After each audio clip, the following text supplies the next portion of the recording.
everyone, it's Keeping Pants. So today we're going to be playing Rainy City Millions Recollection. This came out earlier this week, but I haven't been able to play it until now. But before we get started, I do want to say thank you to 2P Games for giving me a key. Developers also made the Chrono Jotters, and I played that game, I believe, sometime last summer. So I'm looking forward to this game. Okay, let's just get started. I didn't read up too much about this. All I know is that it's supernatural and like mystery, so I'm really excited. Part 1, the hole.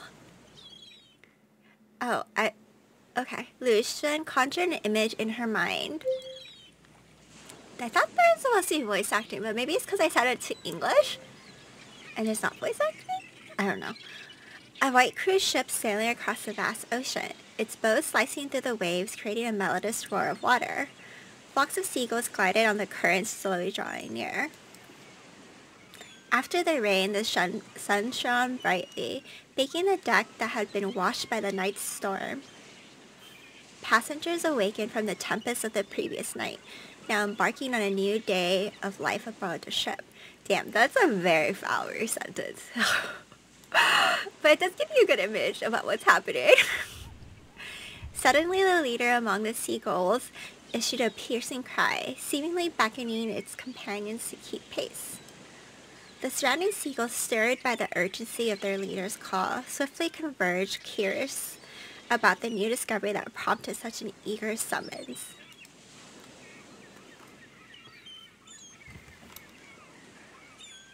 It seemed that the original vessel was methodically disposing of the compressed scraps and remnants into the sea, attracting a multitude of fish that followed the enticing scent.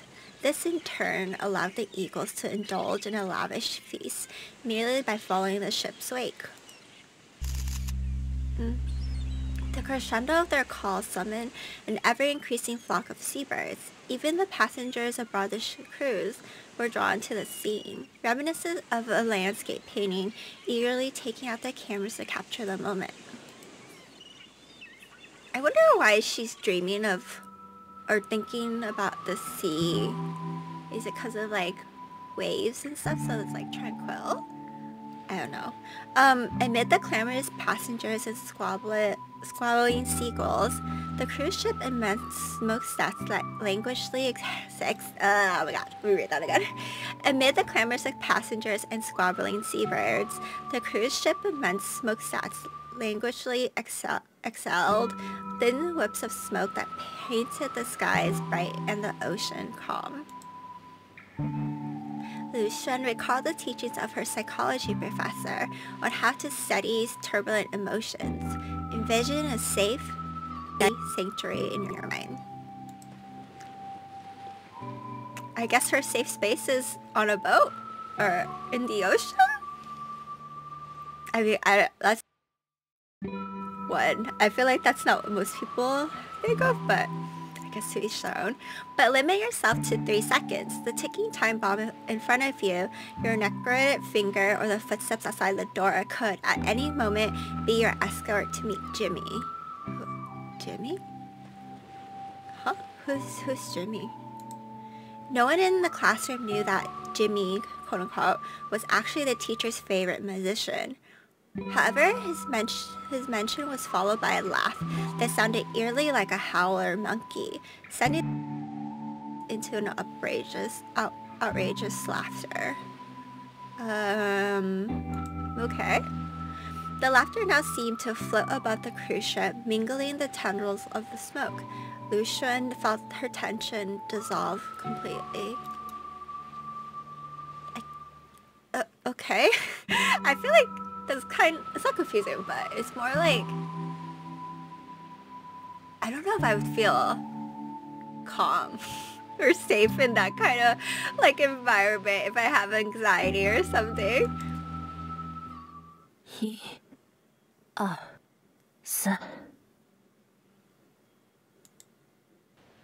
I guess there is voice acting? Maybe it's just when they're talking?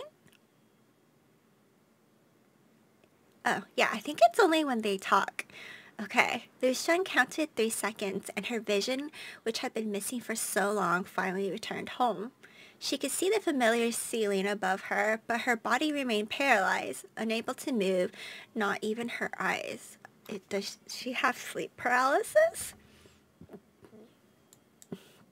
Suddenly, Lucian heard a distant sound. Oh my god, is she getting her house broken into and she's like not able to move? I feel like, oh my god, that's Jesus. Lucian felt as if her ears had been pierced by needles, becoming abnormally sensitive. They picked up a ticking sound, growing closer and more rapid. 在下雨，而且很大。 I don't think it's the rain. I don't think that like would frighten you so much. And also, there's hella blood. It's blood? I think that's blood. It was raining heavenly so. Lucian tried to sniff, and her belated sense of smell tingled the scent of blood, instantly jolted her brain.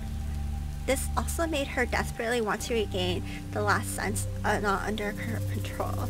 Lucian furrowed her brow, straining to recover her sense of touch. Her efforts soon paid off. She felt herself propped against something soft, with the sensation of sweat-soaked skin against her back. Okay, maybe she doesn't have sleep paralysis and sounds like she's sitting up. Then struggling, Lucia managed to lift her right hand to touch her chest, feeling fabric soaked with some kind of liquid. Oh god, did someone like shoot her? Or no, she would be dead if they shot her in the heart. So like, By now she almost understood her condition, but the scene she pictured hinted at immenent danger. She wanted to control her body, to at least be able to lower her head to survey her surroundings, but to no avail. Oh god, the ship is not good anymore. The vast ocean, the cruise liner, and once more sunlight made its appearance. Lucian inhaled deeply, the pungent acid smell of blood flowing through her nose prompted every muscle in her body to tense as if recoiling from the odor, though it also made them easier for Lucian to command. That sentence was like very... Huh?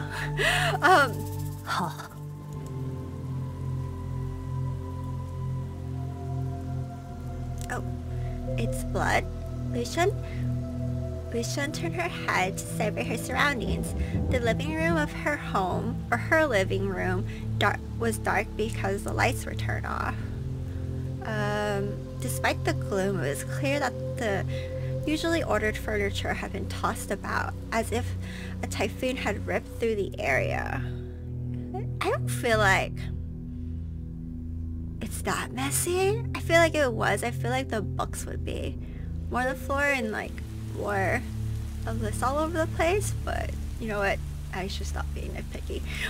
Lucian looked down and saw her white shirt violently torn open, stained with a red liquid that eerily resembled a gaping maw of a great shark. Does it look like it? I'm trying to see it looks like. I guess so?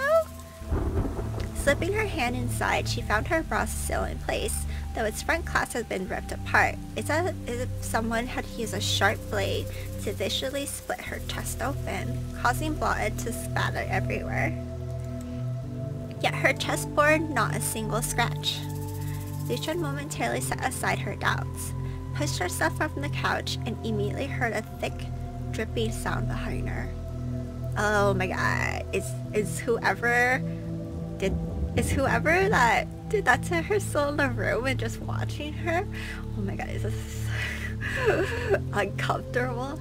She walked a few steps, then turned back to see a blood-red cascade draped over the sofa where she just had been seated. The most vivid stain was exactly where her back had rested. 如果有人从正面捅穿我的胸口，然后向下切开，那血迹就会变成现在这样。 However, she felt no discomfort whatsoever. In fact, she felt unusually strong, as if she could break the record for a 500-meter obstacle and maybe even toss a disagree or superior 10 meters away from one hand. I think that means it's that wooden stick that you throw. And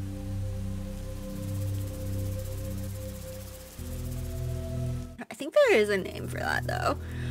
But now is not the time for such thoughts. Lucia noticed her partner lying in front of the couch on the glass coffee table next to a spare magazine. She stepped forward and picked it up. Wait, is she picked up what? Wait, hold, am I just, what? Oh, I see. I think they should have said she picked up a gun. The silver handgun named Beethoven 1900 was developed in-house by the agency. It was the only gun she was permitted to carry off duty. It fired 9mm rounds and held 8 in the magazine. I guess they use the word magazine as gun, which is, some people use that. Never mind. Lucian tilted the handgun, noting the safety was off. She promptly engaged it, ejected the magazine, and saw from the cutaway that 6 rounds remained. She couldn't recall having fired the gun recently. Her memories were mostly of concluding a 3-month-long mission yesterday and beginning her leave. After returning home, she had planned some rest, but then her recollection skipped to the present. Is she not gonna examine her? Wait, let me read that. Where's the? Is there a log? Is there a log? Wait, was her partner the gun? Or am I just? I feel like I'm just dumb. Stop listening to us.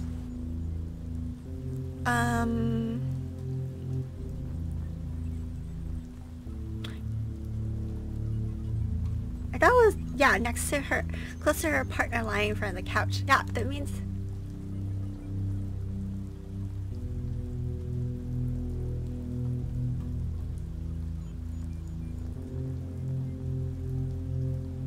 guns out and all that stuff, but she kind of ignored her. She re-inserted the magazine as it clicked into place. A roll of thunder echoed from outside. Suddenly, a flash of thunder illuminated from the room. Lucian widened her eyes, staring at her left palm. An oval-shaped black hole had appeared in the center, perfectly integrated with her skin, yet disregarded the natural undulations of muscles, remaining a smooth, flawless oval from every angle. 伤口，还是什么东西贴在上面了？ Lucian decided to slowly bend her thumb to touch the mysterious oval. Oh my god, what the hell is that? It's numbers. It looks like worms for a second. Suddenly, a swarm of tiny black monsters burst from the dark hole, withering wildly in the palm of Lucian's hand. They climbed across her fingers, reaching the base of her thumb, and then circled back. She slightly leaned back, yet her gaze remained locked, utterly captivated. The black monsters began to swirl around an oval center, evoking images of a primitive cave painting with simple lines depicting people engaged in an eerie, realistic dances around a campfire. I think it's just dances. Oh, I should close the menu, sorry. Lucian's curiosity far outweighed her puzzlement as she watched, mesmerized by the spectacle. As the chaotic dance of the black light subsided, their movements became orderly. They bent and straightened, gradually taking shape into forms Lucian could recognize. Soon the monsters settled into static patterns, transforming into simple lines. Lucia slightly lowered her head, meticulously tracing the pattern that now adorned her hand. 个、十、百、千、万、亿，这是一亿。Is that 1 million? Dude. Yeah? 100 million? Is that too? Huh, I wonder what it does. The numbers that appear in the center of her palm pause briefly before they rapidly tremble and attracted back into the dark oval. Are they scared of her? Like, but wait. Lucian unconsciously licked her lips, only then realizing they were cracked and bleeding. An array of mystery stacked up, like a landslide in the fast lane of her thoughts, demanding she take a moment to methodically sift through them. I feel like in English, this is like very flowery, but if it's like in Chinese, this would not be as flowery. Yeah, like, cause like, yeah, anyways. However, before she can even divert her gaze from her palm, another clap of thunder resounded. Wait, is there even her partner? What's happening? Lucian's eyes widened as she fixed her gaze on a shadow. Oh my god, is it a stalker? Lurking beneath the shattered glass table, then abruptly turned her head. Who is it? Is it the stalker? Or the person who hurt her? In the back? What the hell is that? Oh, it looks like Groot in a very like terrifying way. The shadow outside seemed to react to her stare, stirring to life. It bent forward, its jagged black back rising ominously before it moved and shattered the glass. As the sinister shape entered the room, its back scraping the ceiling, Lucian could see its skin, cracked like a drought-ridden earth. Raindrops fell upon it, absorbed instantly, yet they were far from enough to moisten such a parched form. Kind of looks like Groot, right? Like, but like, scary. But then this has like, it looks like ribs, like broken ribs. I don't know. You know what? Yeah. Along with this unusual figure, a horrendous stench invaded her home. Wait, is it from him? Like, well, I wonder, huh? It was a thick, putrid blend of oh my god, I can't imagine. Rotting flesh and filth so overpowering that Lucian could almost hear flies buzzing around, as if it was holding a gathering in her house. Oh my god, that must be so awful. Stop. Lucian imagined a crew ship breaking through a filthy sea towards dawn. As she raised her gun and flicked off the safety, she fired 2 shots. The unique melodious sound of her gunshots resonated like piano strokes, soon followed by the thud of bullets lodging into a thick tree trunk. Would a bullet go through a tree trunk if it's really, really thick? Like, in real life? Like, it would, right? Because people always... I'll Google that later. The monsters resemble dead wood. Slowly it steps momentarily before collapsing onto the ground. Its drooping white filaments lightly touch the ground before it suddenly sprang up, its slender limbs rapidly propelling it towards her. The hissing sound of the rainwater being absorbed by its skin slightly stirred Lucian's innate sense of fear, like the gentle flicker of a snake's tongue. I don't feel like that's the...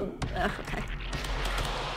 As Lucian backed away, she fired her last 4 bullets. Swiftly, her pulled a spare magazine from her pocket and reloaded.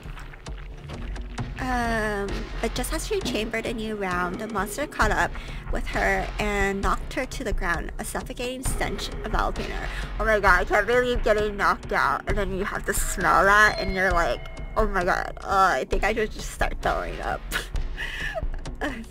Struggling to flip herself over, she found the beast's weight too much to manage, trapping her firmly.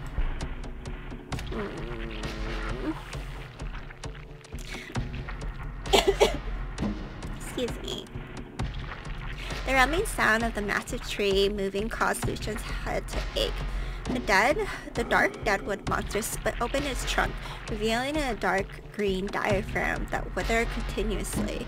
The previous limp white filaments now stood erect like dandelion stalks. Lucian felt the monster grab her right arm, pulling her towards the gaping split. Her mind screamed with alarm, a red flush of danger. 不行，绝对不能！ Wait, what's happening? What is she doing to her arm? Is she like gonna eat the arm? Or like, what? Suddenly a horror she had never felt in her 27 years surged over her like a flood, overwhelming her senses. Oh my god, is they gonna eat her arm? Let's say ear, but that's her arm? Oh my god, it's all bloody. Lucian's right arm shrank rapidly inside her sleeve.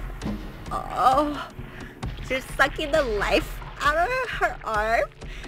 Lucian, was like her pink skin turned to ash as her muscles were gruesomely exposed. Oh my god, the smooth, orderly tissues contracted violently, resembling the limbs of the dead insect. Oh my god, that must be so painful. She screamed in horror as an unknown red substance seeped out from her sleeve, quickly absorbed by the deadwood. Blood? Not blood? Wait. Well, when you're bleeding it's red, but technically blood is blue.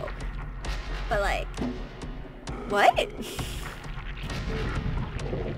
Within seconds, only the white bones of her right arms remained. So she like, like, what? Meanwhile, the deadwood's withered limb flourished maliciously, sprouting pulsating black tissues like boiling mud. Is her blood special? Or are they just targeting her? Oh yeah, wait, their number went down. It's 98. Yeah, it went down. Reflexively, Lucian raised her left hand to grab at the branches of the deadwood, noticing the black lines in her palm dancing wildly once again. This time, the number was missing one digit. It dropped by 2. Oh, I like how I said that, and then they said that too. From 2 billion to the initial 1 billion. She had no time to consider what this meant, as every second was a luxury while the cruise ship tethered on the brink in the violent storm. Wait, I guess she's shooting upwards, right? Because she's still trapped? Yeah, once again, Lucia swung her left arm to retrieve the handgun that dropped nearby. She swung it behind her back and rapidly fired 6 straight shots downward. Years of rigorous training had honed her muscles to precision, enabling her to fire her handgun without a tremor, even in dire situations, with each bullet striking nearly the same spot. After a series of sharp gunshots, a bullet finally pierced the body of the deadwood and lodged into the ceiling. This seemed to destabilize the monster momentarily, lifting its body and giving Lucian a chance to roll away safely. Oh my god, are you gonna run or are you gonna try to kill it? Or like, I feel like she's gonna try to kill it, but like, I don't feel like she's gotta have a good ending. Quickly, she pushed off the ground with one hand, leveraging her solid core strength to flip onto her feet.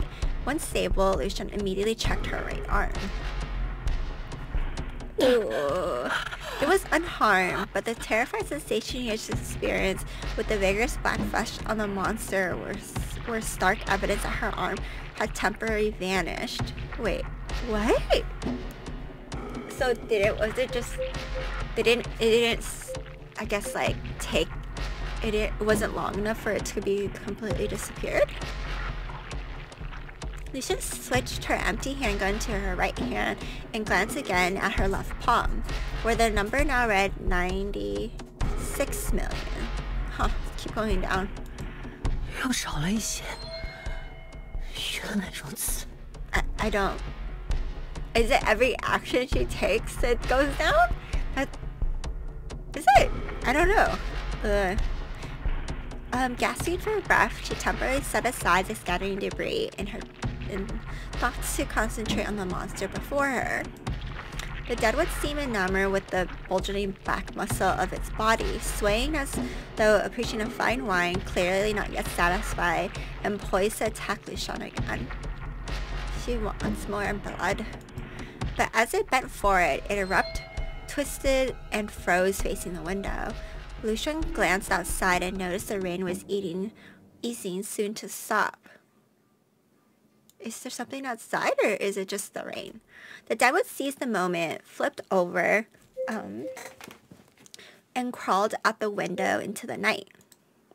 Holding her breath, Xiao tightened her grip on the handgun and slowly approached the window. She leaned against the wall and peeked outside. Is there any... No, I think that's a tree. I was like, hey, is there anything outside? The underbush in the villa was heave and scatter, with a trail leading off into the distance. Soon the rain stopped and the movement in the bushes ceased. So there's something in the bushes that scared it off. Huh. Yeah. Oh. Xiao kept keyed up, her eyes fixed on the silent darkness until even the foul stench had completely disappeared. Only then did she turn and lean against the wall. 要在下雨前查清楚是怎么回事。 The storm had subsided, and feeling slightly more at ease, Xiao activated her phone's flashlight, hoping to uncover some clues in the living room that might explain the events during her memory gap.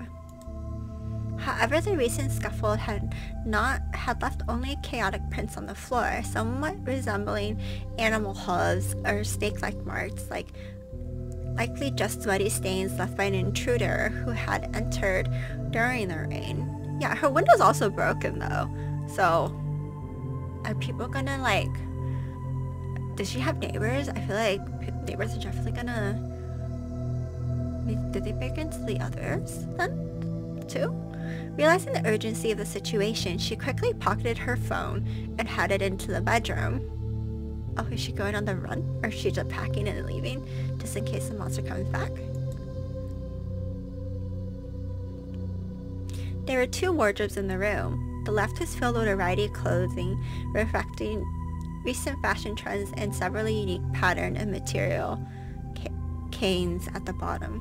Material canes. Is that shoes? The right, when open, revealed an array of exclusively black garments resembling a bat cave in its dark uniformity. So I guess that's her partner's closet. Xiao didn't hesitate. She approached the right wardrobe and selected a bra, a shirt, and a trench coat. 开枪和玻璃被打碎的声音，应该被人注意到了。 Yeah, for sure, especially if you have neighbors. I think the glass probably would anything but the gun you shot, wait, she shot 12, 18. Then she shot she went through 4 magazines, right? So 24 times. 现在先躲开警察，等他们走了再去保安室看监控录像，最好能找到我昏迷那段时间的线索。 As Xiao considered whether she should clean the blood-stained shirt and sofa cover, she pulled out a drawer from under her bed, took it completely, and retrieved a briefcase hidden underneath. The case had all the essentials for her work. She took 2 spare magazines from the case and stashed them in the inner pockets of her coat, then refilled the empty magazine with the remaining bullets. That was all the ammunition she had left. Oh god, that's kind of hard to survive if there's more monsters around. 如果现在要收拾现场的痕迹，那肯定来不及在警察到之前走。先不管了。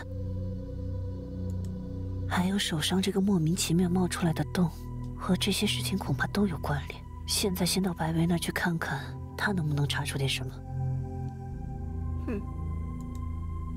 Visiting Byway? Huh. I guess we'll be introduced to him shortly. The dressing table beside her bed was cluttered with cosmetics, some of which Lu Shan couldn't even recall the use for, likely a side effect of being away on missions for too long. I wonder, is she a police officer too, or is she an agent? But there was no time to sort through them now. She grabbed the car keys from the dressing table, picked up the briefcase, and made her way to the garage. She's on the run, guys! Stepping out from her room, she glanced at her phone to unlock it. After her old phone had been destroyed during a previous mission, her colleagues had persuaded her to buy this trendy new model, which she was still getting used to. She reminds me of one of the other games that I have played where like the leader isn't tech savvy. They're like, I don't know how to use like a trendy phone. I'm good with the old one. Tokyo Debunker? I forgot the guy's name. He's like, yeah. She manually typed in Baiwei's number and pressed call, contemplating the years it would take to rebuild her empty contact list. At exactly 2:20 a.m., she was about to hang up, not wanting to disturb Baiwei's sleep, but he picked up the phone just in time. Oh, I guess he was expecting her. Baiwei sounded energized, clearly not just woken from sleep.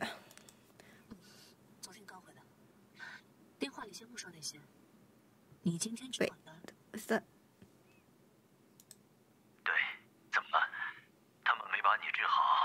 The volume's all weird. Is it me?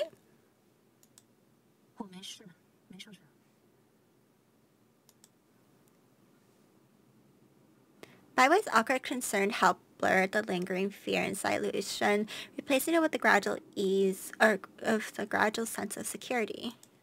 Huh. Yeah, that like one section their voices were kind of off, I think. It sounded, or it's because, yeah. Yeah, it still sounds off. This would say how, but she sounded all like staticky saying it. Lu Shan entered the call, pressed the garage door opener or thing, and waited as the roll-up door began to rise, detecting a strange smell. Oh, I thought the smell was gone.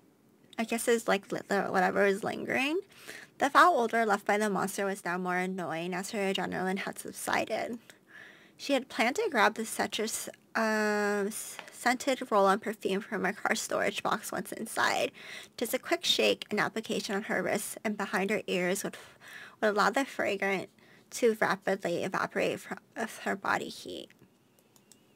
As the garage door fully opened, Lu Shan eagerly stepped into her black electric car, ready to drive through the quiet streets of the night.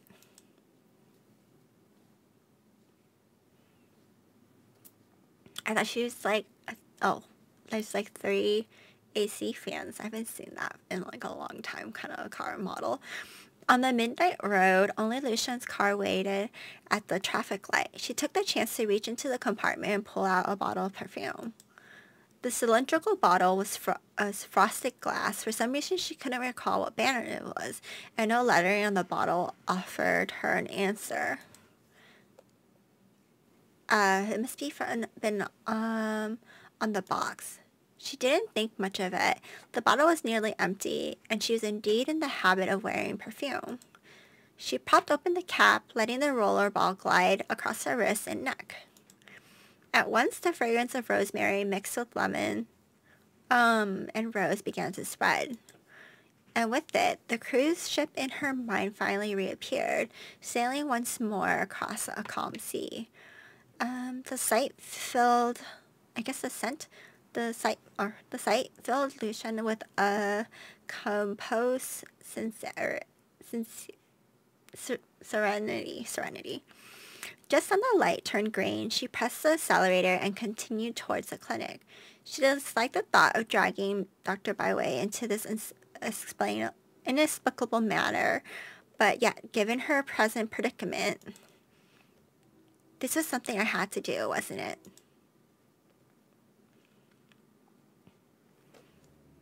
Okay, I will be right back. Bathroom break. Okay, I'm back. I did just save the game, so we have to go here. But what? I guess this is all the city. Oh, there's water there. Okay. Oh, there's some. Oh. I wonder if we're gonna explore all this area. What's this? Is this our phone? Oh, it's probably our phone. Side quest. Oh, I see. Summary. Nouns. I guess a dictionary. Unknown contact. Okay. Okay. The earliest memory is of a room in the orphanage. Oh, she's an orphan and now she's taking this job. What agency is she part of? Is she like FBI agency? What does this mean? The camera? Okay, let's go to Byway's private clinic consulting room. Okay, Lucian pushed open the frosted glass door of the clinic and immediately spotted Byway with his back to her, meticulously arranging medical supplies on the metal rack beside the hospital bed. Unsure what injuries she might have, he had prepared a variety of medications and a large stack of white bandages. Oh, that's really nice. Oh, I also like changed the text thingy just to have it all. I don't know. I kind of like it when it's like that so I can like pace myself reading. But like, we'll see. I don't know. We might change it back. And also this is so sweet of him to like have everything ready because he shows us how worried he is about her. It's kind of like a father figure because she is an orphan.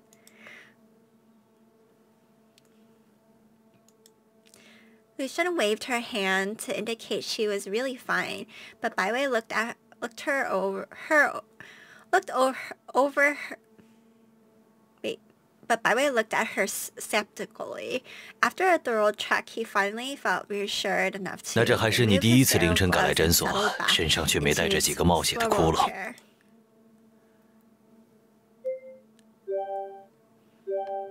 I said maybe. I think the. Wait, is it me or is it like the thing is the voice is all? I don't think I could do anything. System sound effects, main volume. I can't do anything. Should I restart the game and come back? I don't know. It sounds like it's double? 这次任务虽然时间长，但不怎么危险。I'm not sure. Okay.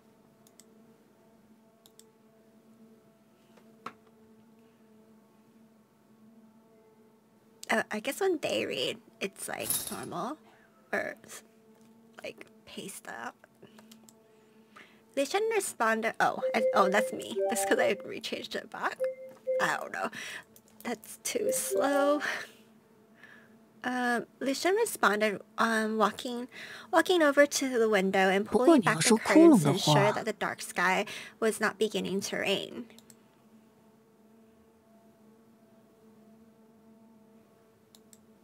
Lucian removed her gloves to show Byway the unusual condition on the palm of her hand.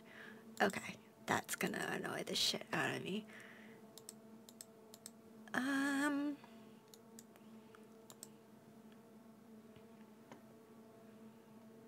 Okay.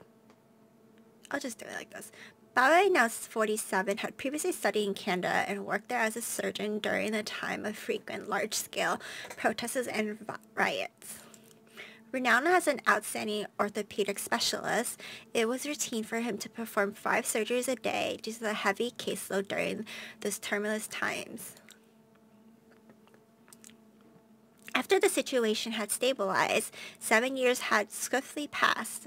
Eventually, Byway decided to return to his home country with his wife and open a private clinic, which he still operates today. Over the years, Byway has seen a number of cases of physical trauma, becoming somewhat desensitized to them. However, the black oval on Lucian's palm was disturbingly unusual, causing his hair to stand on end. Yeah, because it's like a hole. Like, I think anyone, it's not like on the other side. It's like literally just a black hole.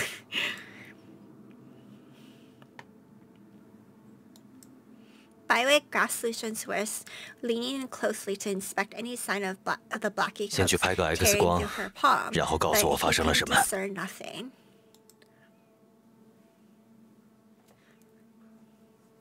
Okay.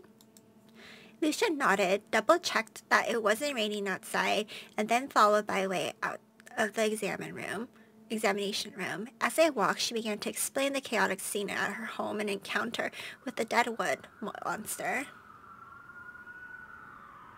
On the other side of the city, several police cars had pulled up in front of Lucian's house. Their red and blue intertwined lights constantly swirling and scanning the darkened driveway. Residents were poking their heads around the windows in their rows. Apparently, the sleepiness of the early morning hours hadn't dampened their excitement to get together at all. I think everyone's ready for the gossip, neighborhood gossip. The officers from the criminal room were talking and laughing, seemingly having only arrived not long ago and still making preparations before forensics. So did they go inside or are they waiting to go inside? However, the leading captain took a phone call and began to greet all the officers present as they closed up. Oh, so they already went inside. The incident, which took place in the center of the city and in which the caller claimed to have heard gunshots, came to an abrupt end, and there was no more official investigation. Wait, why? Is it because she works for the agency and it's okay? With the sound of the distant sirens, the rain fell again. Huh. Maybe it's because she works for the agency, and if there's like stuff, the police have to like just dismiss her. And maybe? But like the police doesn't know who she is, so it's always like another case to be like, oh, let it go kind of thing. After sharing her harrowing ordeal, Lucian knew Byway would need some time to digest it all. She leaned against the clinic's window, making a call on a basic phone to her boss since the police had visited her home. The loud noises from her confrontation with the deadwood monster had undoubtedly alarmed the property management, who likely decided the best course of action was to check on the situation and then call the police. The agency usually facilitates smooth interactions with other official bodies, but also encourages members to avoid unnecessary complications with external organizations, considering both personal relations and the agency's unique nature. So is she kind of like FBI? Therefore, Lucian braced for a reprimand, but was surprised when her boss didn't even ask her to file a report. Instead, he simply acknowledged the situation and said it would be handled. He also mentioned that there was a significant issue with the agency's records and no new missions would be forthcoming soon. To her or to, like, everyone? What? Is everyone compromised? Lucian ended the call with some confusion, but since she wasn't a clerical worker at the agency, she didn't need to worry about the archival issues. Meanwhile, Byway was examining the X-ray films of both hands, which he had clipped onto the light box. The image of her left hand clearly showed an oval obscuring the Xbox appearing as a stark dark spot. I wish they had the X-ray here rather than like the slices of the brain and like deeper slices and stuff, because I think that would have been cooler. But I think this is an easier sprite to get. 恐怕需要再做别的检查，但我也不敢刺激这个东西，很难办。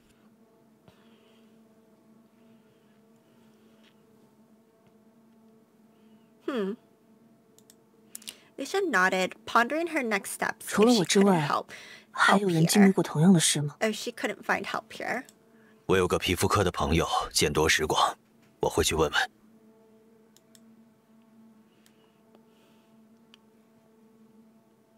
Dermatologists, huh? Well, I mean, I guess so. Most dermatologists are ENTs too. So 这段时间你别乱跑，待在路程等消息。I think that's probably why. 谢了，老白。先不说这些，你坐下。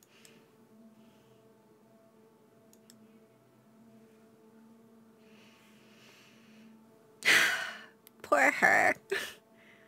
But I'm glad that he believed her, because I feel like most people wouldn't. Because that sounds like a crazy ass story. But I guess like she showed him her hand, and then it's like, oh, her hand really is like that. Lucian sat across from Byway and immediately noticed his lips twitching unnaturally, a sign of his nervousness from her past encounters with him. Oh, I didn't notice that. 精神科的事我不了解，只能简单问你几句。Okay. 我，精神科。你说的话我都相信，但是 She doesn't want it. 你刚才提到的枯木，那显然是一种很奇怪的生物，那种体型很难在城市里隐蔽行踪，以及你的手臂和它突然长出来的肌肉，我也无法理解。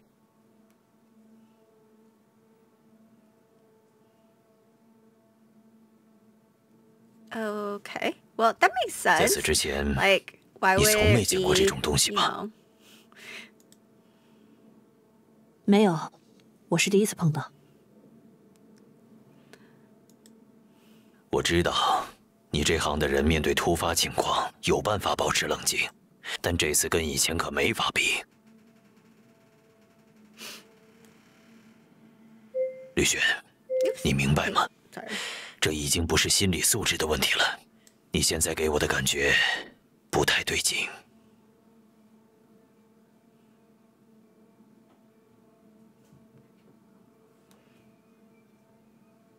Yeah, I mean, safety for everyone. Because I feel like if the monster liked her, I feel like it would have gone to other houses too, right? And it's also nighttime. And I don't think the monster ran away because of Lorraine. I think it ran away because the bushes, because it hinted towards the bushes. So. 但现在能保持冷静， Lucian nodded, 算是救了 recognizing 我自己 Byway's 的命。 concerns. 所以这件事先。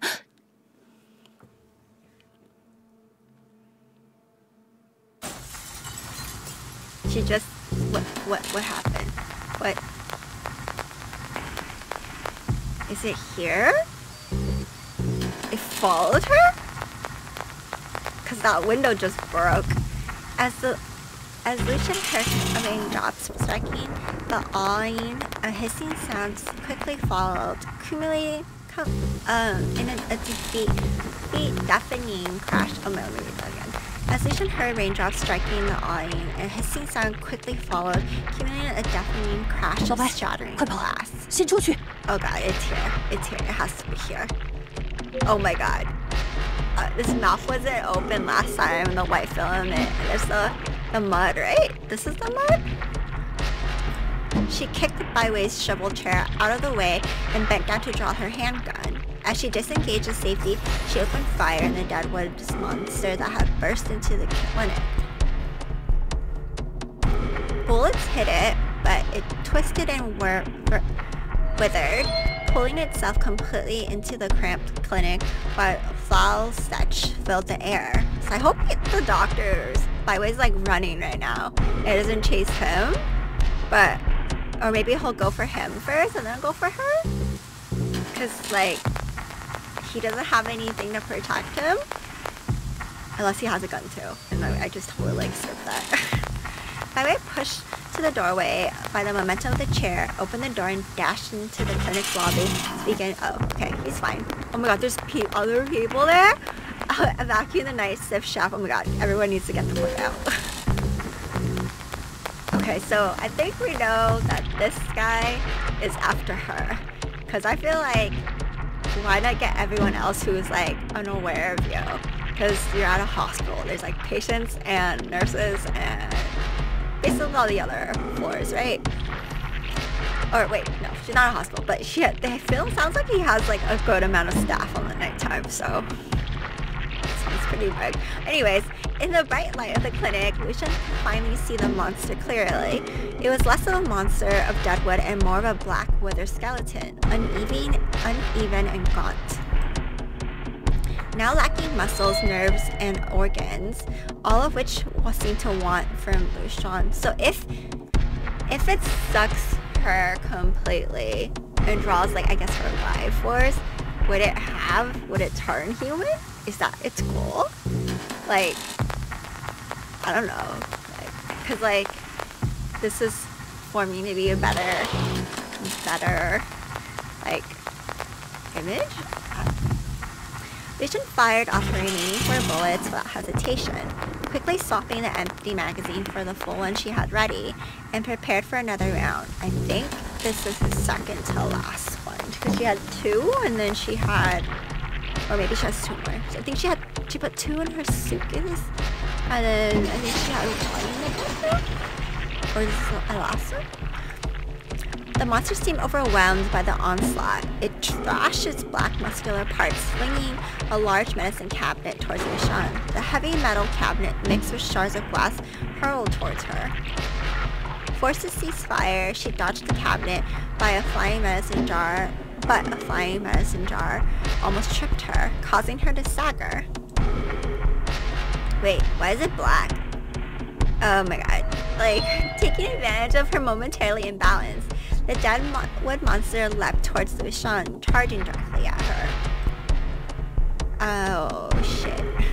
The impact hit Xiao hard in the chest, sending her flying out of the clinic like a stunt actor on wires. Oh my god.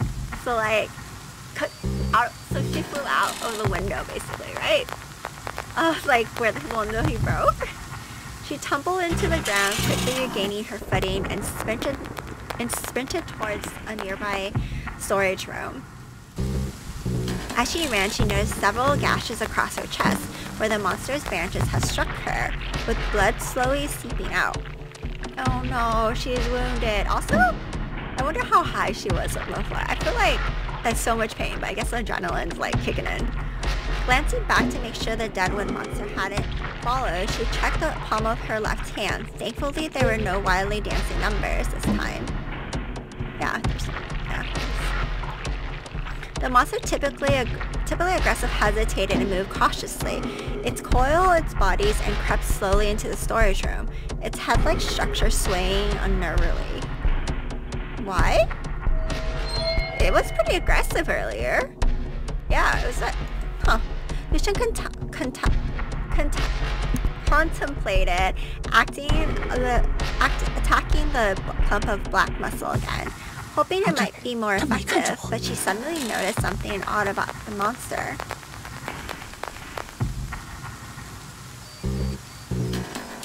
How do you tell? Is it because he's like shifted?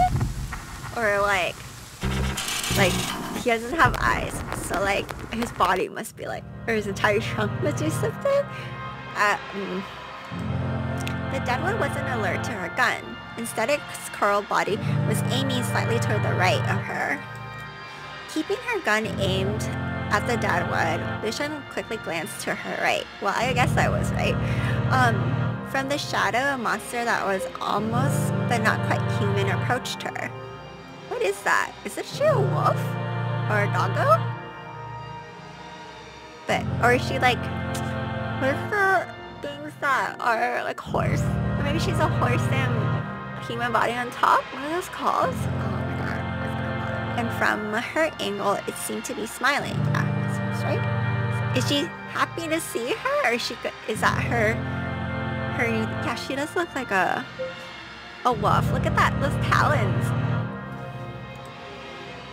The monster swung a thick tail nearly 1 meter long. That is a long tail. Its body covered in pale flying hair and sported long gray hair, looking almost human. However, its lower half had the bent legs typical of feline animals. Yeah. Xiao slowly backed away, but the pale monster sped up its crawl towards her, clearly targeting her. Is it trying to attack her? Or is that her pet? Or is that her partner? Her partner person turned into a monster. I'm gonna believe that. I'm gonna go with that. Compared to the terrifying appearance of the deadwood monster, Xiao felt a strange fondness for this white being. It looks somewhat cute. Do you mean like the back? Or do you mean the front? Because I feel like it doesn't look... I think it looks unique, but cute, I don't know about that. But that thought lasts only a moment. Oh, okay, what happened? What? Oh my god. Oh my god. That's not cute. Oh my god, that's like... Wait, I thought she had like a mouth right here. Was that not a mouth? She looks like a piranha plant. Or, yeah, a piranha plant. Oh, Jesus Christ. Ugh. The pale monster turned its face, devoid of eyes, toward the ground and then opened its mouth. A vast maw that occupied half its head, filled with blade-like fangs. Oh, it's kind of like a shark, because sharks have like multiple. Anyways, sorry. It's like Lucian screamed and fell back onto the ground, but the grotesque display was far from over. The monster lifted its left hand, revealing a crack that stretched from the base of its thumb across the wrist. Suddenly the crack widened, exposing a rugged black interior from which a red tongue emerged. Oh my god. So it was kind of closed and now the tongue, oh my god. That shaky Lucian almost turned her left hand. The black oval remained unchanged, but the connection between her and the monster was unmistakable. The monster then turned its attention to the wounds on Lucian's chest. It bent forward and began crawling towards her on all fours. Is that her partner?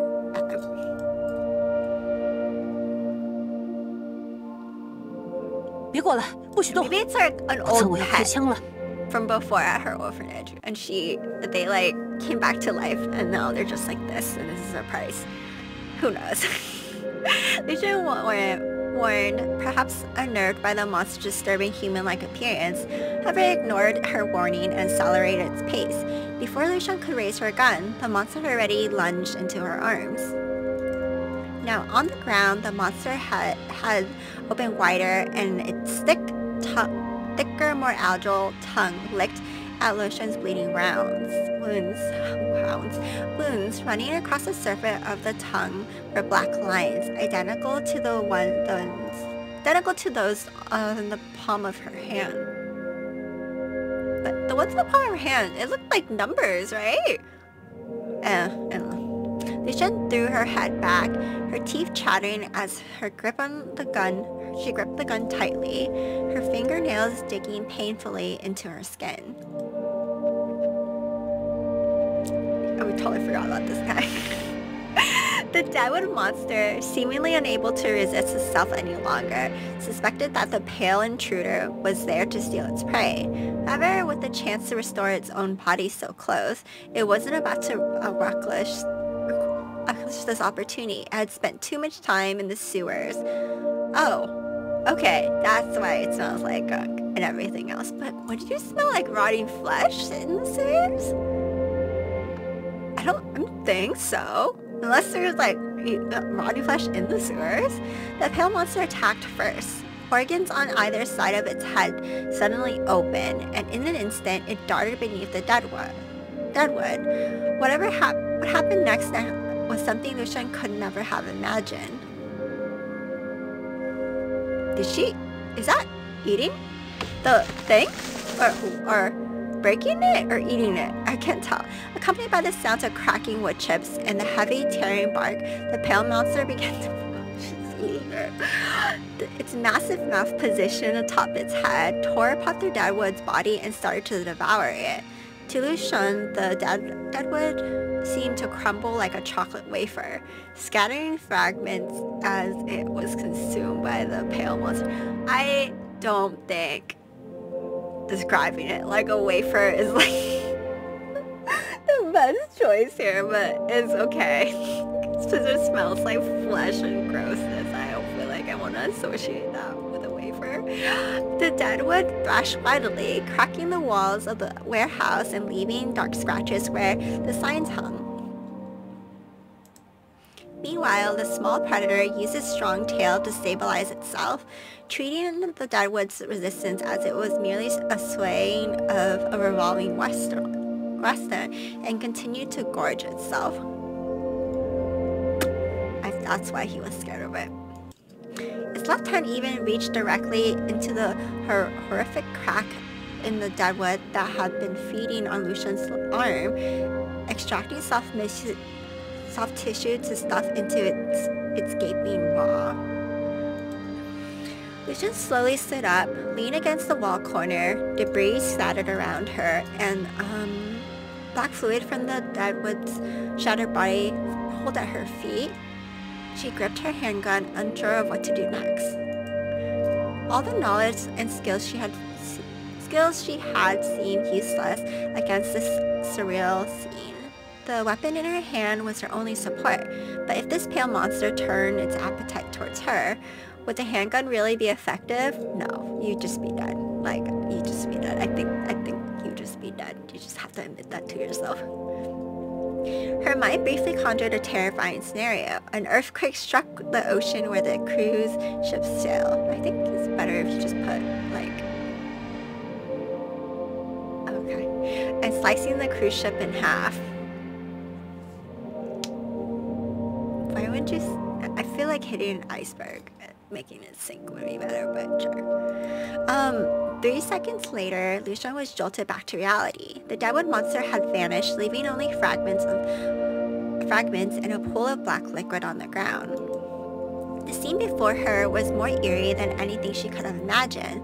The predator lay on the ground, its face resembling a human's, pressed against the earth, while its mouth on top of its head, slowly sweeping the remaining debris with its tongue. Okay. Lucian aimed its gun at it, calculating where to shoot to maximize the likelihood of a hit. Contently, the pale monster stood up, its agile tongue looking around its mouth before closing its head. It then began to crawl towards Lucian once again. Lucian felt her hand holding the gun trembling slightly, and her vision blurring. She knew that her body was fine. It was her nerves getting the better of her. She had faced the deadwood monster without flinching, so why did this seemingly more benign pale monster unsettle her so much? Because this is much stronger than the freaking wood monster, and you're out of like weapons to fight. Like, it's kind of different.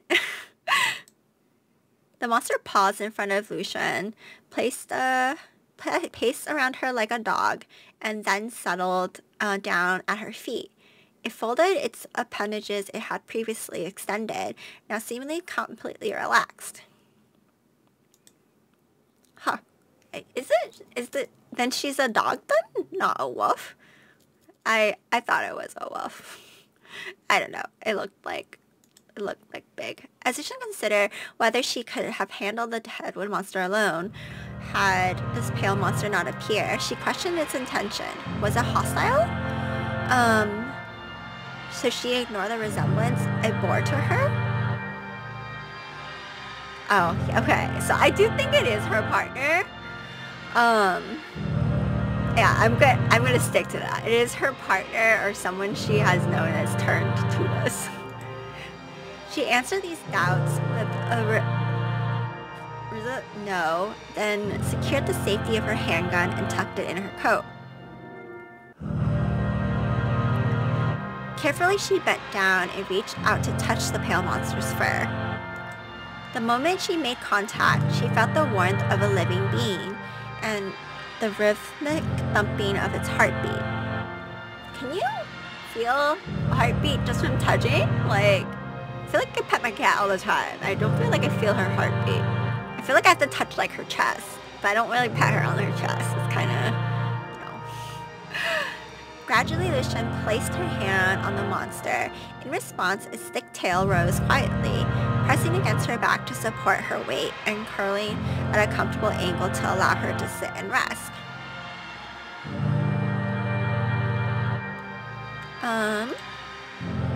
Oops.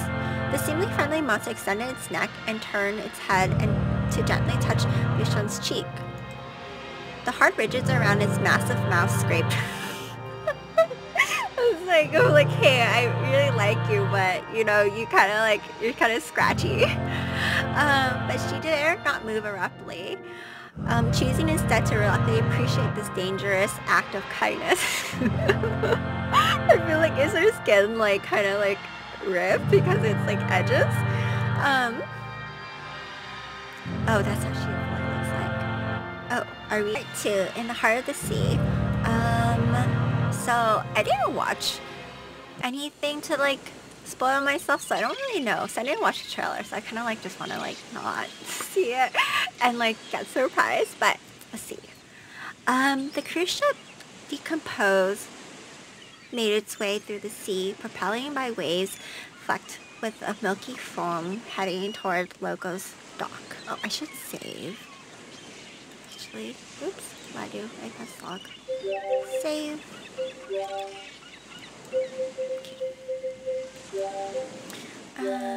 Despite having a new travel companion, Lucian's nerves were not calmed. Well, you have someone to protect you, or at least like accompany you, and like can fight with you. I think that's pretty good, and it seems very kind. She was anxious about the unpredictable currents and worried that they might not reach their destination, feeling powerless over the ship's course. So now she's trying to go to the dermatologist's office, unless she's trying to go somewhere else. I don't think she's going to go somewhere else.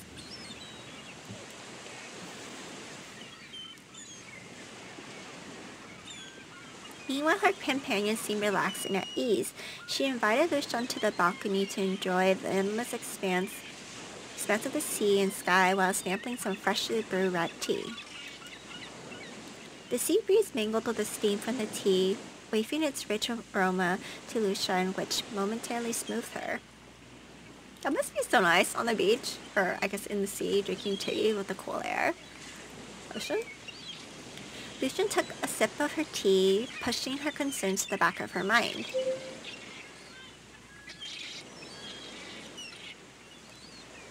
Staring out at the ocean, she reassured herself that the cruise ship would ultimately reach its destination, and it didn't matter if that was Logo's dock. What mattered was that the journey continued. "Come, take a seat over here," her companion called out. Lucia nodded and walked over to sit, but suddenly lost her balance and fell backward. Started from her dream by a sudden twitch, Lucian found herself lying in her familiar bed, her gaze locked onto a well-known ceiling above. So she went back home? Then?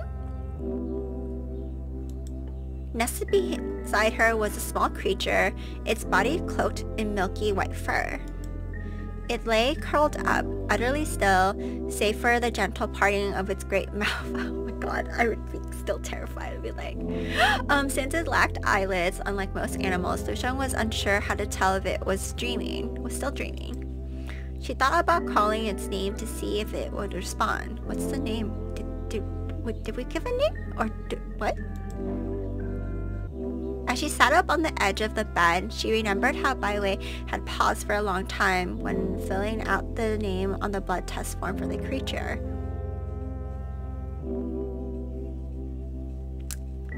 So you're registering the creature? Do people have these creatures? 我还是第一次给别的东西取名字。 Given her social media handle was merely her student ID, the act of naming felt daunting. I feel like naming things is hard though, like making a unique name and not having like numbers behind it. It's like, it's kind of annoying because it's like, hey, if you have it, then like it's nice, but then a lot of people buy like the name and stuff and they try to like keep it away from you, so you have to buy it for them, and it's like, oh my god, can you not? If the creature did not respond or seemed upset, she doubted her ability to devise a more suitable name. Xiaobai. Sure. Perhaps... Xiaobai? Perhaps Xiaobai. Xiaobai suddenly lifted its head. Its mouth trembled as it opened its larger stretch. Its tongue stretched taut. After closing its mouth, Xiaobai climbed onto Lucian, licking the bandages on her arm, needing to show more affection, and then nested her cheek against her, as much as it had hours before. Relieved, Lucian sighed and gently pushed Xiaobai away before rising from the bed. She picked up her phone from the nightstand. It was just past 9. 昨晚回来的时候，物业没找我多问，是觉得我已经在警察那里做过笔录了吧？ With this thought, Lucian headed towards the living room. Suddenly, she noticed a foul smell from her clothes and realized the stronger scent was coming from Xiaobai falling behind her. Oh, so she needs a shower. Oh my god, that means you need to wash the bed sheets too. Lucian guessed that the mysterious creature made of wither wood might have transferred the foul odor to them. Regardless, having such a small permanent her home was distressing. Instinctively, she turned her head to avoid the scent, only to see a bottle of perfume on the bedside table, identical to the one in her car. That's not a way to fix it. I feel like you should just have to take a bath. It's like, oh, it's gonna make herself worse. Lucian walked over, picked it up. This had a bit more left than the one in the car, though. It's nearly finished as well. She applied it in the familiar way, a few strokes here and there. The well-known fragrance steadied her once again, and with it came the certainty that there was something she had to do. 要再拿一瓶出来了， As in, 剩下的我放在哪了？ As she bent down to coax Xiaobai to the bathroom, it unexpectedly leapt into her arms. Holding her breath, Lucian scooped up the light creature, cradling it in one arm as they headed for the bathroom. I thought it was big. It looked really big. Is it small enough to carry?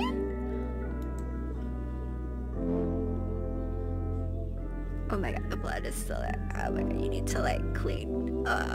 With a shaky thumb, she unlocked her phone. It was nearly 11 o'clock. She had spent nearly an hour drying Paleon's fur. Oh hey, she did get a bath. I was like, why did you put perfume on her first? Or did she put perfume on her? I'm confused. That was confusing.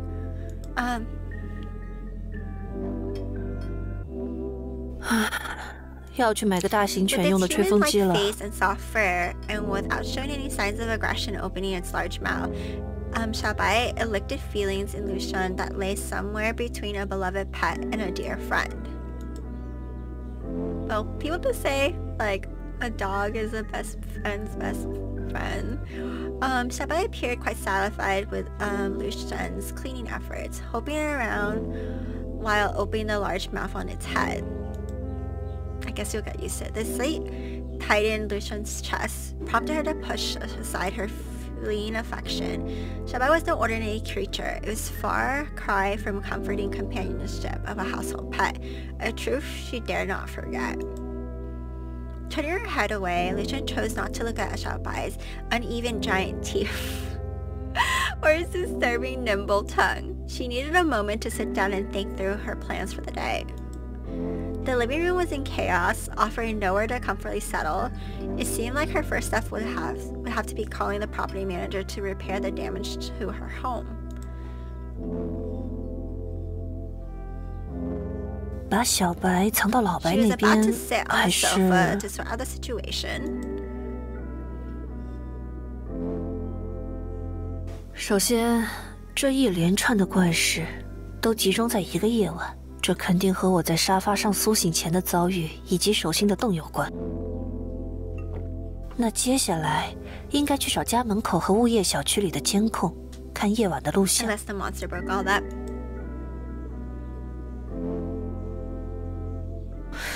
其次是子弹快用光了，考虑还有可能碰上类似的情况，要去不夜城弄一些。接着就是等老白那里出报告吧。 估计很难有什么直接的线索，但是小白出现的时机恰到好处，和这些事也脱不开干系。Xiaobai curled up comfortably at her feet, its soft belly and fur brushed against her, smoothing her thoughts. 如果走投无路，那不管对小白做什么，都要找到解决问题的办法。 Xiaobai's fur a few times, preparing it to take it to Baiwei's clinic to await the results. In the meantime, she planned to have the property manager come clean up and replace the broken glass. How about the couch? hey girl, the couch. Like people are gonna be like walking in to clean and they're gonna be like, why is this couch hella bloody?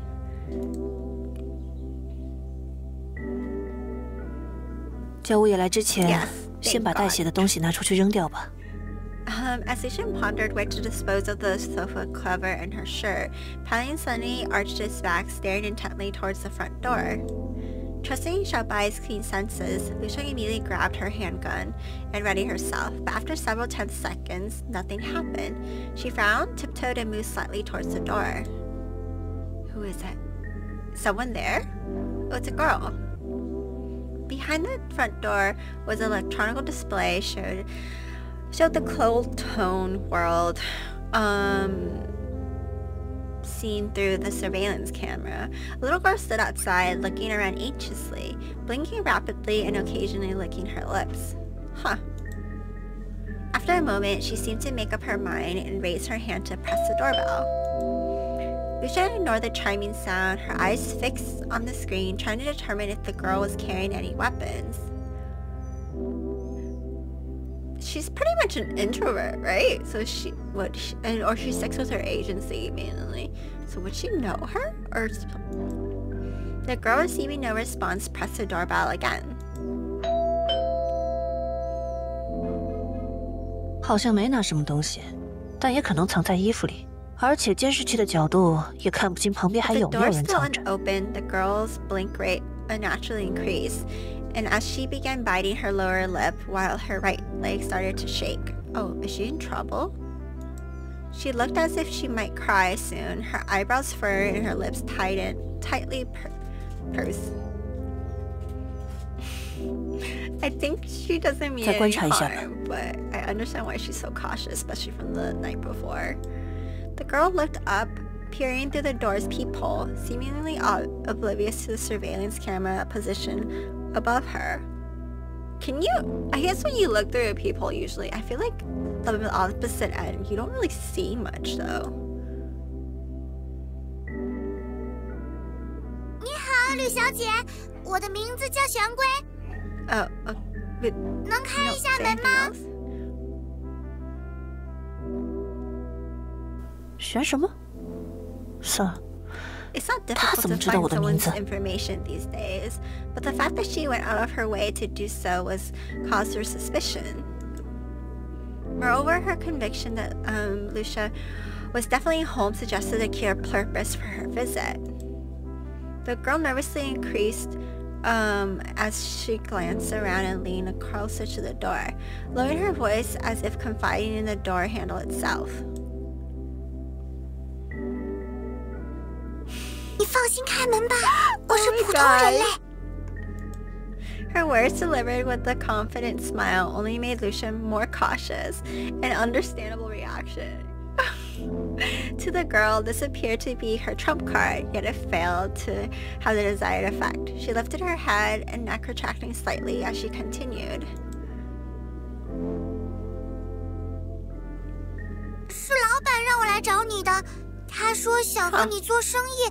还让我带了个礼物来。 Lucian instinctively disengaged the safety on her handgun. The girl then pulled out a coin and held it up to the peephole. At the moment, Xiaobai's wing-like appendages flare out, and it would watch the door with increased vigilance. What's the coin for? Clearly, this was no ordinary coin. I also didn't look like it had wings yesterday. Oh, did it? Lucian pressed against the wall, cautious of this coin's potential being propelled through the peephole. However, the contrary of her fear, the girl simply retracted the coin and began to mutter to herself in frustration. 怎么会这样？应该再加呀。 Her voice grew softer as she spoke, and tears started to overflow. Oh, she's crying. Ah! Do you not feel bad? Lucian glanced over to see Xiaobai folding its wing-like appendages and lying back down on the carpet. Oh, I think she's like, whatever, I don't care anymore. 他看上去没什么危险，而且明显对这怪物有了解。With her handgun hidden behind her, Lucian used her left hand to unlock the smaller door within the larger security gate. Looking down through the sturdy steel mesh at the young girl who introduced herself as Jasper. Wait, that means she has another door out here. But, and then, okay, what else?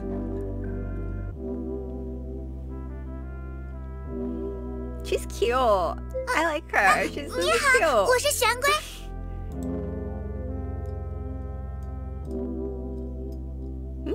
你是来 Oh no, it's probably Xiao. 那是什么？ Jasper suddenly pressed up against the mesh, her hand gripping the gaps, causing Lucian to almost draw her gun and press it against the girl's forehead. However, the excitement and joy overflowing from Jasper's face halted her. 毛茸茸的，好可爱，而且好像人，会说话吗？不。 脸太像人类了，四肢也不适合直立行走。那它身体上和人类相似的部分，肯定是有什么特殊原因的。头顶像是能打开的构造啊！难道大脑会露出来吗？还是大脑在别的地方 Jasper's demeanor was that of a school child visiting a zoo, except the words she uttered carry mixed feelings for Lucian. So let's steer the conversation back on track. Maybe she should have hid her to the left a little bit. 你刚才说替老板来见我。 Jasper quickly regained her composure and stood up straight. 对，我能先进去吗？在门口说这些东西，怕被路过的人当成傻子。 nodded, closed the smaller gate, and then struggled briefly with the main security door, still adjusting to the new lock that the property manager had installed the previous night after the old one was tampered with. As soon as a silver of light appeared through the opening, Jasper quickly squeezed through into the entryway. The blood, though, man, that bothers me so much. As Rosaline, I thought it was Jasper. What? Did I just derp? Okay, as Rosaline stepped inside, she immediately noticed the electronic screen on the wall. Yeah, her name is Jasper. 有监控啊！我还傻傻的对着猫眼一直晃。 Stepped back to make room for Jasper, keeping her handgun discreetly behind her. Jasper rubbed her heels together, slipping off her shoes and neatly arranged them with a few taps of her foot. Then she dashed into the living room and made her way to Xiao. She knelt on the floor, continuously stroking Xiao's back and neck as though she were petting a dog. 你以前有见过他？没有，我第一次看到长这样的。不过吕小姐是想问我为什么不怕他吧？ Still a primary school student, given her childness and her actions, yet her vocabulary seemed unusually mature for her age. 虽然体态是人形的，大多很危险，但是连脸部都很像人类的话，反而安全得多。 能交流的可能性也很高。 Jasper stretched her neck to get a closer look at the large mouth atop Xiao's head, curiously probing its stems. 而且他能跟你相处的话，说明对人类也有一定认知，没问题的。我对这些东西没那么了解，把你的来意和所谓老板都说清楚吧。 差点忘了正事。 Jasper reached into her pocket and pulled out the same coin she had shown at the door, capturing Xiao's attention. Xiao walked over to Jasper to take the coin, and Xiao followed closely, standing on its hind legs and resting its paw on Lucian's arm, bringing its face closer to the coin as if to examine it.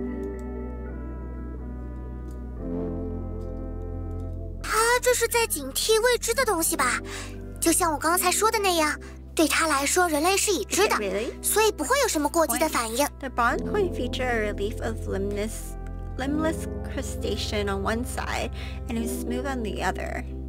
Xiao, acting like an airport security officer, scanned the coin and then shook its head and settled down beside Lucian's, lazily swishing its tail.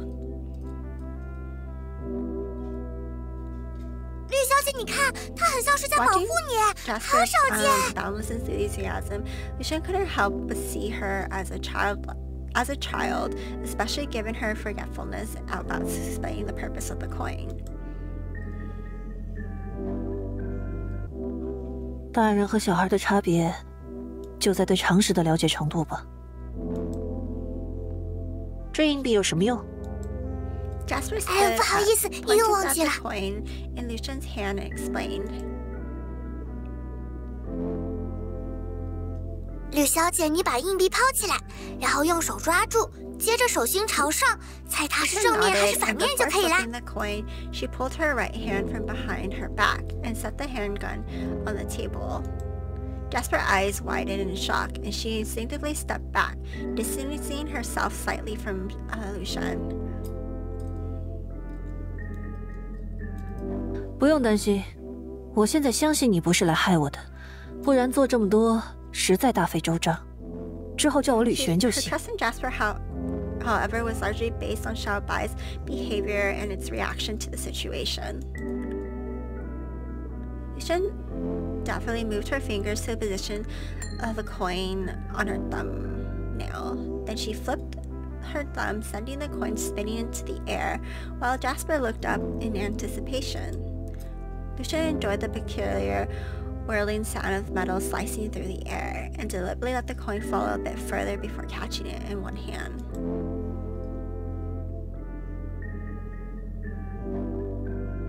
哇，真有人能单手抓到空中的硬币啊！一般都要另一只手也在旁边护着吧。 Couldn't tell if she was being sarcastic. I don't think so. I feel like she's too innocent, nice to be like that. 好了， All right, the 画 side 着 with the 螃蟹的 heads 那 is 面 crabs, 是 right? 正面吧？ What is it? If it's, 那个不是螃蟹， it looked 不 like 过 a 确实是 shell, 正面。 but it didn't look like a crab. Lucian shifted her gaze to her own hand. And then? Oh shit. F. Just save it. Oh, this is gonna matter. This is gonna matter. Heads or tails? Let's go heads.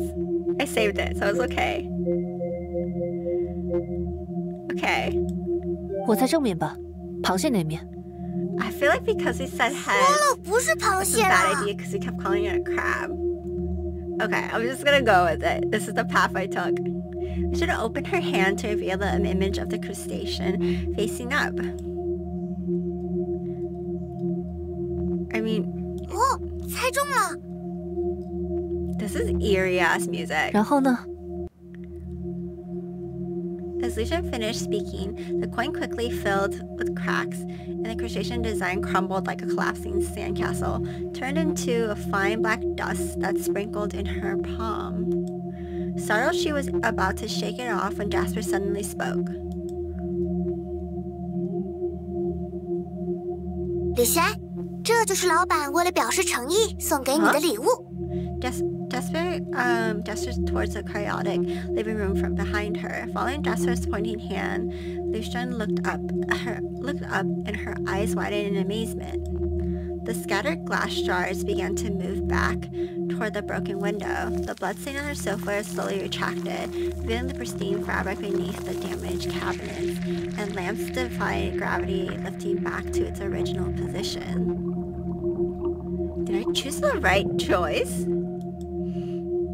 Xiao agilely leapt around, dodging the tremendous surge of furniture pieces and glass, and settled back on the sofa. Lucian felt as if a thick, murky depth of sea was cleansing her living room. She could almost hear ancient waves in her ear. The shed of old shells emitted a strange odor, but the bodies that regrew were pure and beautiful. In this cycle of renewal, it could survive through millenniums until Lucian suddenly regained her senses. The illusion dissipated, but the transformation in the living room remained a tangible reality.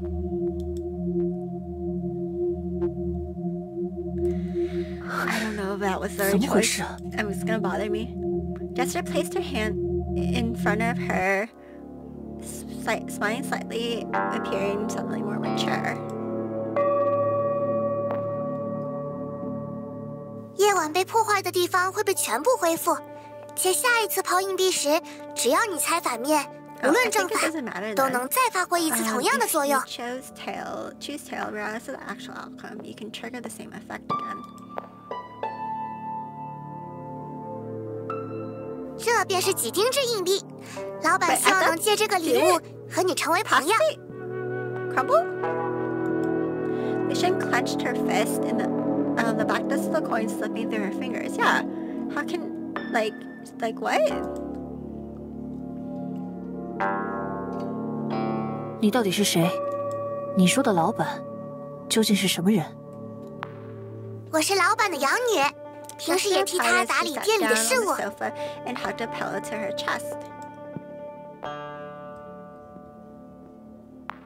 老板说：“你现在是世界上最富有的人，恐怕追溯过去或者遥想未来，都不会有累积至此的财富集中在个体上。” Wealth of what? 靠买卖生存的我们，十分希望能和吕璇建立友好的关系。Lucian shook her hands, scattering the black dust onto the floor, and slipped the coin into her jacket pocket. 我听不懂。 knew the conversation wasn't about cash, but rather about the mysterious black hole and numbers that appeared in her palm. She was curious to see about how much Rosalie knew about her unique situation. Okay, this bothers me a lot. At the same time, she noticed that part of her sofa that had been cut hadn't reverted to its original state, nor had the bullet holes in the ceiling. Touching the scar on her waist left by the dead was surprisingly, it no longer hurt. So it repairs the majority of it?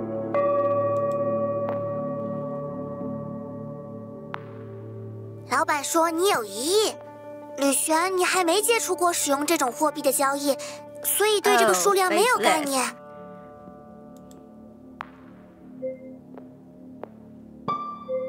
虽然就算这只是人类通用的货币，也足够惊人了。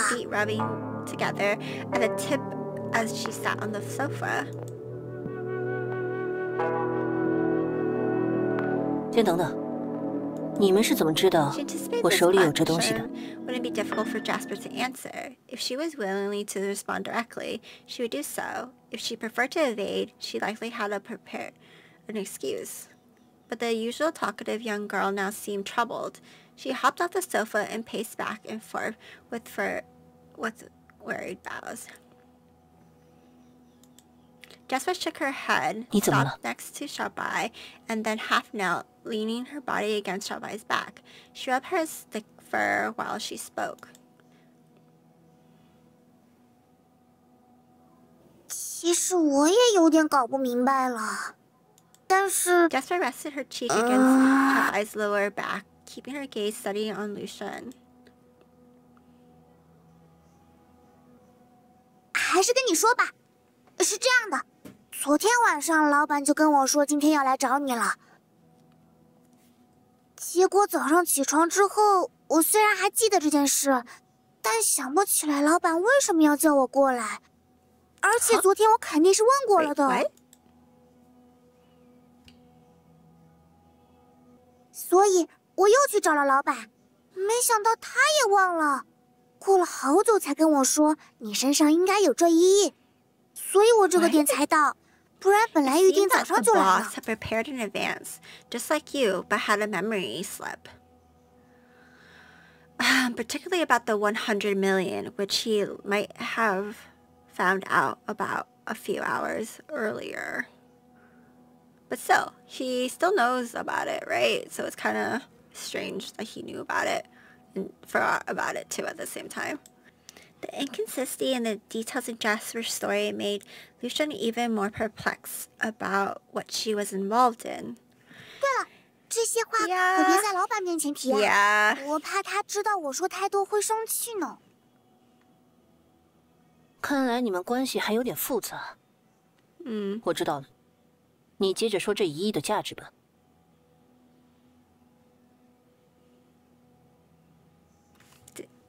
Is the volume weird again? 以1比1000的算法去对应平时花的钱就很合适啦。只不过要拿到你的这1亿，可比赚1000亿元难多了。就算你说的天花乱坠，在我听来也都是胡话。实际上，这1亿只给我带来了危险。钱要能换到对等价值的东西才有意义吧？所以才说你对这些还没有概念嘛！你太小看这1亿了。现在你就因为有他们而白白得到了老板的礼物，此后也会一直有我们作为你的向导，帮助你面对超自然事物。那我现在能用它换回我正常的生活吗？ Jasper pouted, seemingly displeased with Lucian's reply. She sat on the floor, legs crossed, her right hand buried in Xiaobai's thick fur. 刚才说的都是我从老板那听来的了，我也不清楚你的那些价值，除了买东西还有什么用法。所以先跟我去店里和老板见一面，肯定比我在这里说空话来的有用。Lucian bowed her head, reflecting on the dreamlike visions she has experienced. She felt as if she was being swept away by a profound current, drifting uncontrollably into the unknown. She wondered if following Jasper might lead her into danger, or what should do if she decided to refuse. Seeing that Lucian remained silent, Jasper walked over to Xiaobai and began to stroke its neck and long fur. As Lucian's thoughts turned, they slowly shifted from rational considerations to more existential questions. Why was she experiencing these events? And why was she so unnervingly calm with fear and surprise fleeting? 算了，先想办法活下去吧。Lucian stood up and walked behind Jasper. 我明白你和你的老板对这些乱七八糟的事情很了解，也知道你们帮我是有利可图的。但我不能在一无所知的情况下就跟你回店里，然后按照你们的建议行事。我需要自己来调查。等我对你口中的超自然生物有些了解之后，再听听你们打算怎么帮我吧。我能理解你了，也知道以你的能力大概能处理好这些事，但还是希望你能相信我们。那就等我做好准备再谈。没什么要说了的吧？我要带着小怪物。Yeah, I think for sure the voice is like volume is up and down. 没问题。Jasper responded, continuing to smooth Xiaobai's fur as she spoke. 来，准备出门啦。这个，吕璇，它有名字吗？不知道，为了方便，我自己给它取了一个。先别说，让我猜猜。它看上去有点像狮身人面像，是不是取名叫斯芬克斯啦？ Is that what I was thinking of? 不过这个思路的话，应该叫贝斯特吧，毕竟它更像猫。Is it a cat? I just want to... 我觉得更像狗吧。Xiaobai, sensing Lucian's picking up her phone and gun, realized she was about to leave and got up to follow her. 哦，不过你看，它像戴了个头盔，鬓角呢还有根翅膀似的形状，这不就是女武神吗？那我可不敢这样使唤它。开玩笑啦，那你叫它什么啊？ Lucian finished tying her shoes, looped her car keys onto her fingers, slipped them into her pocket, and then called out. 小白，走吧。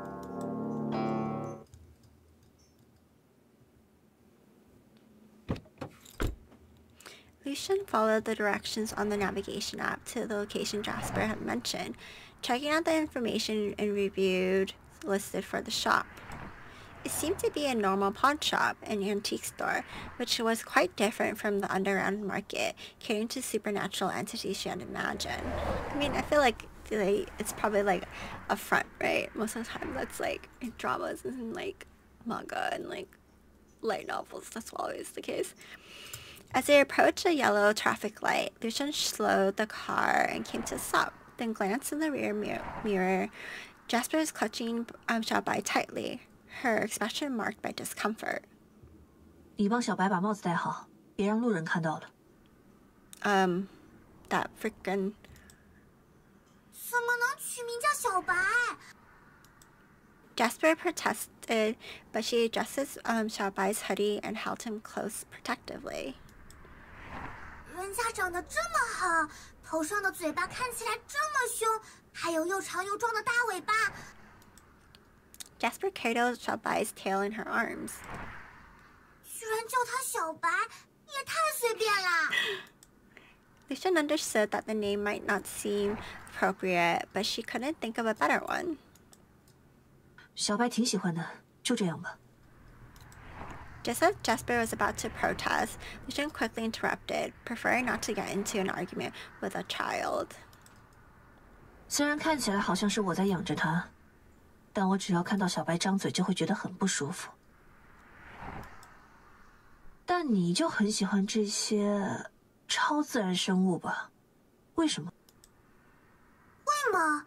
我觉得跟猫猫狗狗之类的没什么区别吧。 Lucian replied, accelerating to keep pace with traffic. She let her imagination roam, envisioning the cars around them as animals shifted, with drivers merely acting as mimicking organs. Well, I think for her, she's like terrified because the one just literally sucked, I guess, money from her. 我觉得差多了。也是，我的想法如果跟其他人一样才奇怪呢。 Jasper possesses a unique aura. Not just a mature child or someone wise beyond their years, she suspected that her distinct qualities stemmed from a highly unusual upbringing. 或者，他说的老板对他做过什么？ In a bad way or in a good way? I feel like. 不过我弟弟的想法倒是更像普通人。啊，我忘记说了，我们是双胞胎姐弟。 都被老板收养了。还有个弟弟啊。Lucian adjusted the steering wheel as they continued towards their destination. 我活了27年都没碰到过这种事，但世界上居然还有你们这样从小就和超自然生物接触的人在。而且怪事突然一股脑的挤在我面前，有很多东西我想不明白。 在我看来，世界就应该是这样的，虽然哪一块都运转不了。不过，像我们姐弟俩这样的也不多啦。李璇倒是很了不起，几个小时前第一次碰到超自然生物，就是被盯上性命，还没断手断脚的就活了下来。Oh, well, she almost lost her arm. 而且还养了一只这么可爱的。 该不会你才不是人类吧？ Jasper burst into laughter, playfully scratching Xiaobai's chin.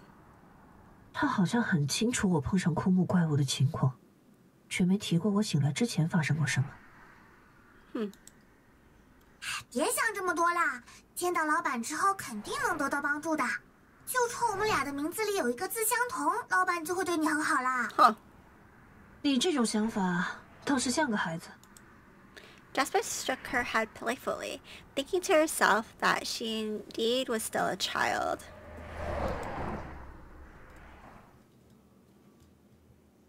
The sign for a West Flowing pawn shop was painted in gold letters, a typical choice for shops that often include auspicious words like Xing Xing in their name, yet Lu Xuan couldn't find any specific naming in West Flowing. West Flowing Gold or something? The shop's red brick facade, dusty and marked by time, contrasts with the newer deep blue signboard that boldly declared 20 Park Street. The shop looked like any ordinary pawn shop, seemingly unconnected to anything supernatural. 就就是这儿了吧？没想到就这么开在大路边。人类以外的客人会从另一边走啦。不过小白挺像人的，以后你带他来就从这边走吧，也比较好停车。小白，我走啦，下次再来找你玩。Jasper held Xiaobai tightly in the rearview mirror, clinging to him for a long while before she reluctantly got out of the car and quickly walked around Lu Shuang's window. 绿璇，你自己小心点啊，真的会有很多东西钉上你手心里的数字呢。Lucian reached out and affectionately pinched Jasper's chubby cheeks. Despite everything, she trusted that Jasper truly wanted to help her. 姐姐，我回来啦，待会儿有客人吗？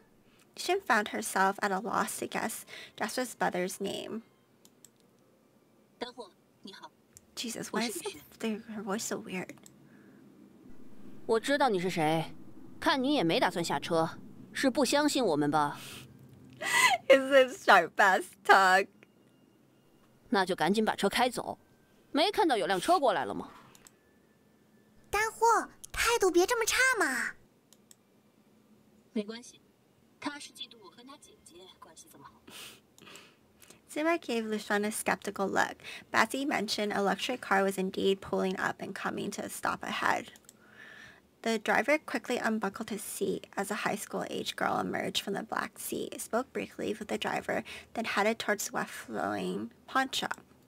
The luxury car carefully backed up, easing Lucian's worry about the narrow road potentially causing a scrape. 哦，苏大小姐来啦，丹霍，你带她进去吧。Lucian glanced around, curious to see what sort of person frequented this place. However, as soon as her gaze shifted, she caught the attention of one of the patrons. 看什么看？ Jesus. Isn't she trying to leave, or is she just literally sitting in her car like a creep? Lucian quickly turned away, and this reaction caused Jasper to giggle and cover her mouth with her hand. 好了好了，不挡着你们做生意了。Her voice is so weird, like the recording or something like that. Cause like, yeah, her voice is fine. 记得要再来呀。 I think it, yeah. Ugh. I wonder what that girl's name is though. The front door of Byway's private clinic bore a sign announcing it was closed for the day. After the chaos of the night, a temporary closure was inevitable. But it will reopen tomorrow. Just need to seal off and renovate areas damaged by the deadwood creature. The rest of the clinic can operate normally. 老白，你可算来了，感觉身体怎么样 I feel like in some parts it has music, and in some parts it's completely silent. It's kind of dull. I wish it had more music. You made it. How are you feeling? Oh. 没什么问题，而且刚才就有懂那怪物的人找上门了。不过，我还是想先从能信任的路子开始。Yeah? After watching Xiaobai devour his meal, Lucian momentarily panicked but quickly composed herself. The appearance of a mysterious black hole in her palm, followed by the sudden arrival of the white creature that seemed to rescue her, could not be a coincidence. Since then, collaborating with Byway to facilitate what would be the tensest blood draw of his career. 那说正事吧。白色怪物的血液报告出来了。Lucian received the report Byway handed to her, searching for entries she could understand. 我这里只有常规的血液检测，所以查不出什么特别的。看起来有类似红细胞、白细胞的成分在，像是血小板体积、淋巴细胞比率这些栏位也有数据，还不至于连血液成分都测不出来。So here, okay. 但除此之外的东西就查不到了。最关键的 DNA 我这里做不了。跟我想的差不多，没那么简单就能搞清楚啊。是啊，即便如此，我还特意叫你过来，就是想给你推荐个地方。2个月前，鹿城大学来了个生物研究小组，在秦宇搞了个实验室，你可以去那里试试。Would you be able just to go to a research center and be like, hey, can I use your DNA machine to analyze his blood? Usually that's not how that goes. Lucian quickly picked up on the subtext in Byway's words. 老白，你的意思是？ Baiwei nodded, affirming Liu Shan's suspicion. She wasn't investigating the blood of an ordinary creature. 他们小组做的可能不是常规的生物研究。你之前去出任务了，估计还不知道，2个月前有头抹香鲸搁浅在白城沙滩附近。Huh? Liu Shan had already heard a bit about the situation, so she nodded, signaling Baiwei to continue. 你应该知道，我开了诊所之后，被鹿城大学聘为荣誉教授，有时候会去讲课。之前参加了校方办的酒局，在那听他们说，搁浅的抹香鲸是鹿城大学的一个研究项目，已经跟踪很久了。那天深夜，抹香鲸搁浅在白城沙滩之后，没过多久便确认死亡，他们也立刻把尸体拖走。Huh. Liu Shan began to suspect that there was more to Baiwei's story as he spoke. 酒喝多之后，你懂的，总有人忍不住要吹牛说大话。有人说那条鲸鱼很特别，什么只有1颗眼睛，没有骨架之类的。Wait, what? So it's kind of like a jellyfish? 实际上，那个跟踪抹香鲸的研究小组在鲸鱼搁浅之后就解散了。之后不知道从哪里来了一群新的研究人员，接手了这个项目。我刚才提到的实验室也是他们建的，说是专门清除一栋楼，还购置了很多新设备。不管具体是什么情况，他们那儿有更先进的生物研究设备是肯定的。我也能以鹿城大学教授的名义让你去参观。Okay. 我帮你给那个怪物抽瓶血，带去那里做做检测吧。只是这白色血液看着就非同一般，对方问起来，你要怎么回答？没关系，我就说是你给我的血液样本，让他们找白伟老师说去。你真是……行吧，注意安全。